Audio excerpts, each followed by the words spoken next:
We talk about having all of this sitting on.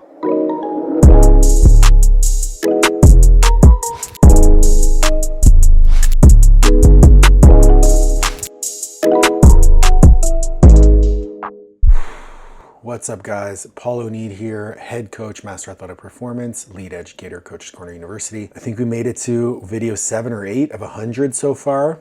Staying on point. Really excited about the content that I'm bringing you guys, getting out of my comfort zone and doing hard things. Still doesn't feel natural yet, but it's getting there. Yesterday was wild. I was up for about 24 hours straight, traveling to Vegas, spent the morning and afternoon with Liv, then got on a flight that was supposed to be at 6, ended up being at 7, got into Vegas at like 9 p.m., so midnight local time Charlotte, and then waited for my Instacart, which wasn't delivered until midnight, but it ended up being canceled right at that time when it was supposed to be delivered.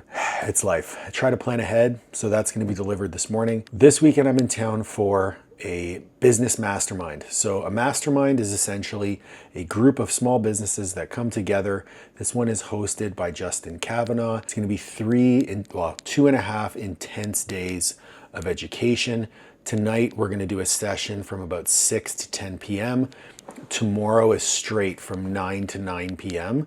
And then Tuesday is going to be 9 a.m. to 3 p.m. I still got to work. I still got to get my check-ins in. So I'm sitting down with my laptop right now doing some check-ins. And then I'm going to go, my Instacart's supposed to be delivered. So I'll have my food and everything to make sure that I'm settled. I also have, as you can see, I've got all of my supplements, a little bit of food here. So worst comes to worst, I get some food in. The way I manage my food on trips like this is I bring as much as I can. So like I bring my cream of rice, all my supplements, whey protein, carb powders, things like that, pre-workouts.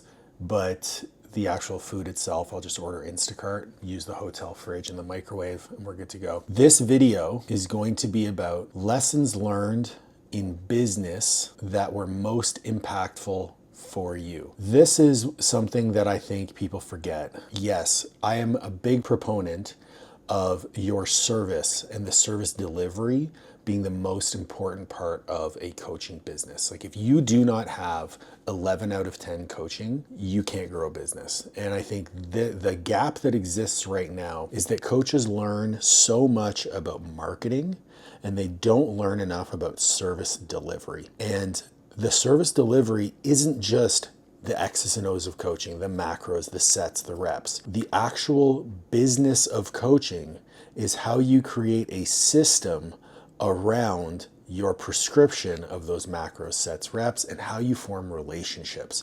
So what I'm going to do today is I'm going to interview as many of the coaches as I can over the course of the next few days and ask them about the best lessons in business that they learned to serve their clients better. I'm gonna get these check-ins done. I got a couple workouts to do today. I got some low impact zone 2 cardio, so just nice low intensity. And then I got a little Metcon that I'm gonna do later, probably here at the hotel gym because I don't wanna have to Uber to another gym. And then we will get to the mastermind and we'll get this rolling. We'll catch you in a bit. What's up, guys? I'm here with Javi. Javi is the co-owner of Ignite Performance. What we're doing today, we're talking to coaches and we're asking them what was the biggest business lesson that allowed them to serve their clients to a higher level. So you're a brick and mortar business. Tell me a little bit about Ignite. Yep, appreciate the opportunity, Paul. So we are a performance business. We work with primary high school athletes, middle school, some college, and some of the professional athletes. We work on helping them achieve their dreams, making sure they take advantage of every opportunity, speed, agility, strength, nutrition.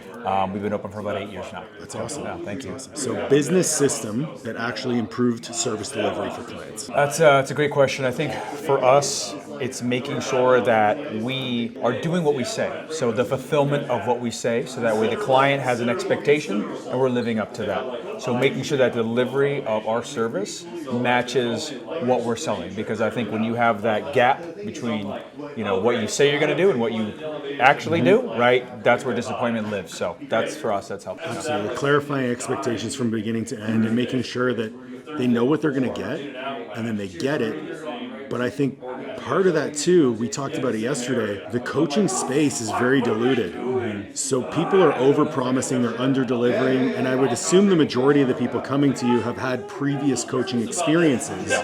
So when you show up and you deliver on what you say, the satisfaction on behalf of the client is that much higher. Yeah, and you almost have to retrain them because the expectations are so low, right? And it's like, this is actually what training can be, right? Someone who is not only just cares about my kid, right, but actually delivers on what they say, who actually invests time, into their education, right, and delivers a product that is valuable. So yeah, absolutely. I really appreciate you sharing the insight. Yeah. Thank you so much. Thanks, man. Yeah, have a great day. Pleasure. What's up, guys? Here with Justin Kavanaugh. Justin is the host of the mastermind that we're at this weekend. He's the owner of Sites at Scale. You're a partner with Coach Catalyst as well, right? Yeah, I do a lot of work on the strategy side with Kane and Trevor. Yep. Fantastic. So I've been lucky enough to learn from Cav since 2023. The lessons that we learn over these weekends and the calls in between have elevated our business to levels that I really didn't think we were going to be able to achieve. So I figured if I was going to interview anyone, it was going to be him. Cav, when you look at the problems that young coaches in the online space run into, from a business side, what is your number one lesson when it comes to business skill that improves client service delivery? Absolutely showing up with the thing in which you're trying to sell. So if you have it like proof is going to be so much more valuable than knowledge. And what happens with the young coaches is the early part of their careers, they get all this knowledge, they get super excited, but they don't have the experience. So what happens is their lack of experience potentially becomes coaching negligence, where they give advice that is well intended, but it's bad advice. And they don't realize how dangerous that is to a potential business owner or a client because they haven't seen it from different angles that you have or the experts have at a level of wisdom, which is years. So I think that the more you actually put the work in and do it, you'll start to be like, all right, I understand why that hurts my grip, or I understand how that feels on my body. And in the business side, a lot of people can't feel things without them actually going through it themselves. It's interesting you say that because one of the things that I, hammer home is you can have all the tools that you want, but if you don't know how to apply it to the person, you don't have the experience, the coach's eye to adapt to the tools that you have. You said it yesterday, a hammer's a great tool until you try to clean a window. So it doesn't really transfer over. What I'm noticing now, you mentioned proof, which I want to double down on because proof in this, we'll call it marketing economy, has become such a valuable tool because there is no trust. Yeah. Everyone is trying to sell something. Everyone is trying to push product. How would you advise coaches build more trust when it comes to that client acquisition process? So I think that there's two things. We talk about proof of like the results that we're able to get, which is really valuable, but more importantly, what's the work that created the proof? So showing the work behind the work, showing the work that created the proof of the success. Everybody loves the, Friday Night Lights because of the story that led up to Monday to Thursday. Everybody loves the journey to it. Everyone loves Hard Knocks because it's the build up to the season. What is your Hard Knocks in your business that's creating that? Show the hard work that you put in. Show the fact that you're dealing with clients that are causing problems and this is how you mitigate those solutions and this is what we've tried and tested that created this outcome. We could easily all basically go into AI and say, I want a beautiful testimonial and then slap that on their website. Anybody could do that, but what people cannot do is they cannot take away the actual hard work of doing it and showing up. So I always like to say, show me the proof and then show me how you created the proof. So document the idea that you have as an end product and then how did we get there? I want to know not just the recipe and the actual end product, I want to see you actually cook. And that feeds into what you said before about showing up with what you're selling. Because if they already know what you have and they show up, you're like, no, that's what it is. I mean, a lot of times, most people do not act the way they talk. We both have lost 40 pounds in a recent, run. My 40 pounds came from a different place, right? But it's if you're gonna talk about hey, I could actually take you through this journey. I don't need you to actually physically do that yourself in everything that you teach, coach, and deploy. But you better have experience to help me get there. And you can't have that experience unless you've seen it from a specific angle. So you gotta walk your talk, and you gotta be able to back it up for when someone needs you. When things are going hard in your business, and you're I'm not getting the results. It's showing your inexperience of coaching is what it is. Every time that there's a client problem, there's absolutely a problem with your experience, and you should be challenging yourself with the experiences of when things get hard, that's when it's actually getting good.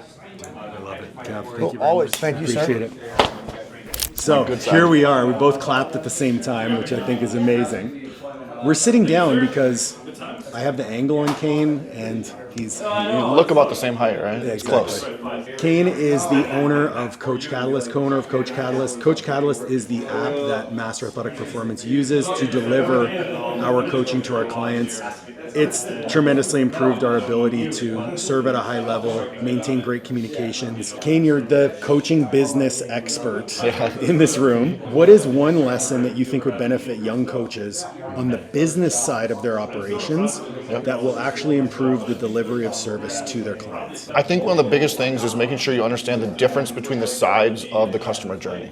Okay. So we're talking about, a lot of coaches focus on the training. They focus on the workouts, the nutrition, something like that. They might focus on some of the marketing aspects of trying to attract new leads, but they never put these together into one. It's one customer journey across it, right? There's a selling portion and a servicing portion. These need to be separate, but they need to be connected and intertwined very closely. And you need to transition somebody from selling to servicing in a great way. What that means is changing the communication. So going from like email or DMs or text message into a private coaching app that is a selective clientele. It's a private thing. It's special. That makes that transition good. The other big thing is onboarding. I think Master Athletic does an amazing job of onboarding. You've taken that and run with it in the system and use the tools to build a better onboarding experience. But making sure when somebody says, yes, I want to work with you, I believe you're the right fit for me, I believe you're going to help me get to my goals, there's going to be remorse right away. Always, yeah. Always is, right? You pay a lot of money for coaching, you don't hear anything for a couple hours, a couple days, you think, oh my gosh, what happened? Did I get scammed? What's going on? Like, having something right away that gets across, something that's audio, video, like makes a connection with people. We talked about as an online coach, we need connection, personal connection. And then number two, understanding and anticipating when the client dip is going to come. So like it's always going to have a little bit of a dip. Either right away or like week 2, week 3, like whenever that is, and anticipating that, telling the client, hey, at this point, a lot of people experience this. If you do, that's okay. Here's how to get around it. Here's how we're going to get around it. Because if they do experience that, they're going to go, man, Paul knows me. Paul knows exactly what I'm going through. This is the right fit. He is the right fit for me. I love that. And one thing that I've talked about a lot on the channel is when you're creating the personal brand or you're creating even the service that you're providing, there has to be alignment across the board. So if you're representing yourself a certain way and you're tying that to the business, then someone comes into that, wants to be a customer, the business has to mimic that. So if you're talking about, like I talk about relationships all the time, I talk about deep connections, I talk about engagement, the onboarding has to match that or else they're going to be so disappointed. What is maybe a mistake that coaches make within that, or something that might lead to a lack of retention? I think speed, right? Okay. So like speed to something right away that's valuable for the customer. I talked about a little bit of that this week. It's like a lot of coaches think, oh yeah, somebody signed up, I'll send them the program in 2 days or in 1 day. I'll get to them. They know it's coming. No, they don't. No, they don't. No, it's speed of something valuable and expectation management. Two biggest things, right? If you can manage expectations and let them know when the thing is coming, they're not going to be stressed about it. I love it. But if you say, hey, this is, you'll get your program, I don't know when. If I say within 48 hours, in 48 hours you'll get it, I'm not stressed over 48 hours. I know it's coming. Right, and even better if your onboarding has some sort of value within that 48 hours, now you're winning. Surprise them, right? Delight them. Give them something that's like, oh my gosh, I didn't know I'd get this too. Absolutely. Like that type of stuff really makes that entire customer journey way better. I love it. I would get up to hug you, but I don't want to be. You don't I want to don't show that? I don't want to be short. I did an interview with John Heck, and I filmed it like this, so he was like up here. It was perfect. That's great. Awesome, guys. Thank you, and we'll get the next interview. Appreciate it. Thanks, Paul. Stepped outside the casino now. We're at the Aria. I'm with Jeremy Brick. Jeremy and his wife Gabrielle own Brick Squad Barbell. Brick Squad is an in-person gym. It's private in Cleveland. And then you also have an online coaching platform. So Jeremy's going to speak on both the in-person and online space. What is a business system that you guys have changed or optimized that has actually improved your ability to serve your clients? Yeah, so I'd say the best thing that we have done is just get more clear on structure, guidelines, and boundaries between what we're actually looking for our clients. And this goes both directions too. You know, they're going to know when they're going to hear from me, and they're going to know exactly what feedback I need to get, when they're supposed to send everything. Really just that elevates the entire standard of the business, both on the coaching end, but also from the clients too, because things aren't just up in the air and things aren't just disorganized. Everything goes to one place. They know when it has to be there. They know exactly what I'm looking for and what the standards and expectations are of when they're going to hear from me and the kind of feedback that they're going to be getting. So when you're implementing this with clients, I've found over my years that like you almost kind of have to train your clients. So there has to be like actual processes in place, obviously. Yeah. How do you go about getting them on the same wavelength as you? Or is that something like right off the bat they're in? That's over time. That's something right off the bat that's clear. We have an expectations and guidelines policy that we have everybody sign off on immediately in our onboarding. We didn't used to do that, and what it ended up happening was over time it's had to be refined. But at a certain point, as the business grew, we realized that just doing it all up front, communicating those guidelines and expectations right off the rip, got everybody on the same page, and we can get more meaningful work done instead of having to chase things around or having stuff get lost in the shuffle just because it's not organized enough. So it kind of optimized everything, just having everybody right off the rip signing away on the guidelines, and then they know where they stand, they know where we stand, and it goes off a lot smoother. I think that's really important because it also builds trust, right? Because if they know that they're going to get things from you and they get them, you know, one of the things that a few of the coaches and business owners that I've interviewed in this video, they've harped on like the coaching industry itself is falling off. Like there's very low trust. Yeah. So if you can step in with a guideline and an expectations that is signed off, like I'm going to do this for you if you do this for me, incredibly valuable. Yeah.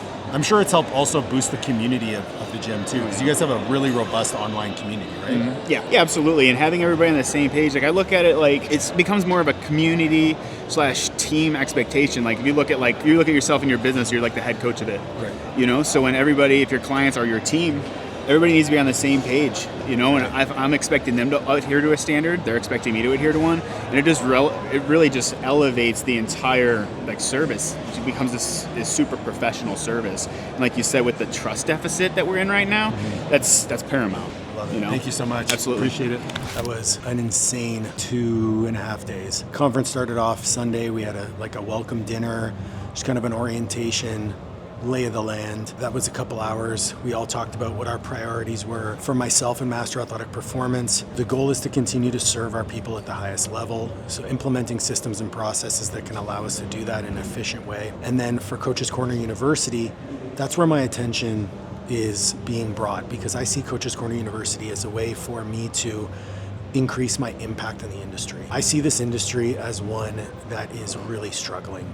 There is a lot of black and white thinking. There is a lot of my way or the highway. And the reality of the situation is what works for one person might not work for another. And what works for you today might not work for you tomorrow. So you need to have a robust toolbox and the flexibility of approach to apply the right thing at the right time for the right person. And that demands a level of understanding and experience that you can't get in one course. I want to create a platform that allows people to exchange ideas, be wrong, and be educated on a better way to look at things. I also want us to be able to pressure test our ideas and build each other up rather than tear each other down. And I think that that's what social media has become. That's my vision for Coaches Corner University and the Education Collective. So what I've done on my end is I've moved all of the educational lectures, almost 150 lectures, inside of the community, and I have arranged the community in a way where there can be a tremendous amount of engagement and discourse about the topics being discussed in the lectures or things that you're experiencing in your daily coaching practice. Now, we heard about, business systems from different coaches, and there was a ton of alignment across all of their answers. They all mentioned setting expectations. They all mentioned communication. They all mentioned processes and being authentic, showing up as who you are, showing up with the product that you're selling, and showing up to serve your people. I just got in a workout here at New Tech Gym. This gym is wild. It's about 7 p.m. right now. We gotta head back to the Airbnb, get some more check-ins done. This is video, I think 7 out of 100. So we're doing well. We're moving the needle. Feel like I'm getting better. If you guys like this interview format, please let me know in the comments. Like, share, subscribe, ring the bell for notifications, and I'll catch you in the next one.